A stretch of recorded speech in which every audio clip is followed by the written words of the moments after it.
過有學生代表嘅宿舍委員會詳細討論交流同參考各種意見，最後按既定程序作出安排，只係限第一年入住宿舍嘅新同學。第二年開始，佢哋仍然需要自己揾室友。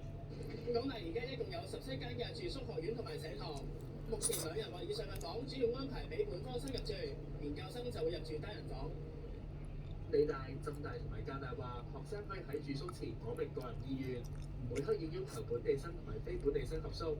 中大同埋嶺南大學就話，暫時冇計劃檢討或者係更改住宿政策。無線電視記者簡憲報道。喺台灣，國民黨宣布徵召新北市長侯友宜參加出年大選。喺北京，國台辦話願意同台灣各界共同推動兩岸和平發展。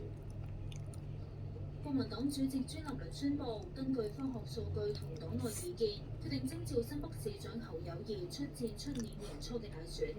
我們必須大破大立，再次讓政黨輪替救台灣。我們要展現破釜沉舟的決心。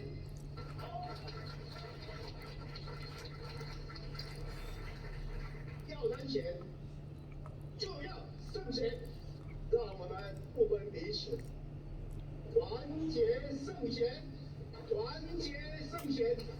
謝謝大家。民眾黨同日亦都宣布派出黨主席前台北市長現年63歲嘅柯文哲參選。而針對侯友宜日前話反對台獨，但係唔認同一國兩制，喺北京，國台辦話願意同台灣各界共同推動兩岸關係嘅和平發展。制度不同，不是統一的障礙，更不是分裂的借口。我們堅持和平統一、一國兩制基本方針，就是為了照顧台灣的現實情況，維護台灣同胞的利益福祉。有記者問及國民黨2024年參選人相關情況，馬曉光指出，對於國民黨嘅內部事唔給予評論。對於國共兩黨交流往來以及共同推動兩岸關係和平發展，大陸嘅態度同立場都係明確㗎。佢又話注意到國民黨領導層同有關各方都多次表示要團結，唔可以分裂，大陸對此持續關注。無線電視記者曹嘉明報導。日本民眾反對排放福島核污水嘅抗議潮持續，東京有遊行集會，不滿政府不理民意。幾百個嚟自日本各地嘅民眾星期二去到經營福島核電廠嘅東京電力公司外面請願，反對將福島核電廠嘅核污水排出海。佢哋認為會破壞海洋生態，危害海產。海に流すってとんでもないことです。